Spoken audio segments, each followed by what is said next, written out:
Hello guys, நான் தான் உங்கள் சென்னை மாவல் பேசுகிறேன். 2 வடக்கு நண்பர்களை பார்த்தேங்க. எங்கே போகணும்னு கேட்டேன். சென்ட்ரல் போகணும் சொன்னாங்க. ஏன்னு கேட்டதுக்கு அவங்க ஒசூர் போகணும் சொன்னாங்க. सेंट्रल में ओनली ट्रेन है। वो सिर्फ टाइमिंग ट्रेन है, ஓகேவா? பஸ் में நிறைய பஸ் जाओ. அதுக்கப்புறம் இப்போ சென்ட்ரல்லாம் ட்ரெயின் இருக்காது, நீங்கள் கோயம்பேடு போயிட்டு அங்கேருந்து ஒசூர் போகிறீங்க அப்படின்னு நான் சொன்னாங்க அவங்ககிட்ட. ஏற்கனவே தமிழ்நாட்டில் நிறைய பிரச்சனை போயிட்டுருக்கு. ஸோ அதனால் நானே அவங்களை கூட்டிகிட்டு போயிட்டு பஸ் ஸ்டாண்டில் சேஃபாக கோயம்பேடு பஸ் ஏற்றி விட்டேங்க. சேஃபாக போயிடலாம்ப்பா கேட்டேன். ஆனால் நான் பயமாக இருக்குண்ணா, தமிழ் எதுவும் தெரியாதுண்ணா அப்படி சொன்னாங்க. பயப்படாதீங்க, நான் உங்களை கோயம்பேடு பஸ்ஸில் ஏற்றி விட்றேன். கோயம்பேட்டில் பஸ் ஏறு போயிடலாம். அந்த 2 பசங்களை பாருங்களேன், எவ்வளோ ஒரு பாவமாக இருக்காங்கண்ணே.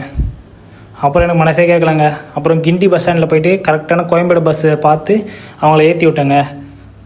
நம்ம தமிழ்நாட்டை நம்பி வந்துட்டாங்க, நம்ம தானே சேஃபாக அவங்கள பார்த்து அனுப்பிச்சி விடணும். அவங்கள பஸ் ஏற்றி விட்டு அங்கேருந்து பாய் சொல்லிட்டு நான் அங்கேருந்து கிளம்பிட்டேங்க. இந்த வீடியோ உங்களுக்கு பிடிச்சிருந்தா மறக்காமல் நம்ம பேஜை ஃபாலோ பண்ணிக்கோங்க. சரி பாய், பார்த்து போ. ஓகே, பார்த்து போ. Koyambedu bus stand. Bus stand. Okay. பார்த்து போ.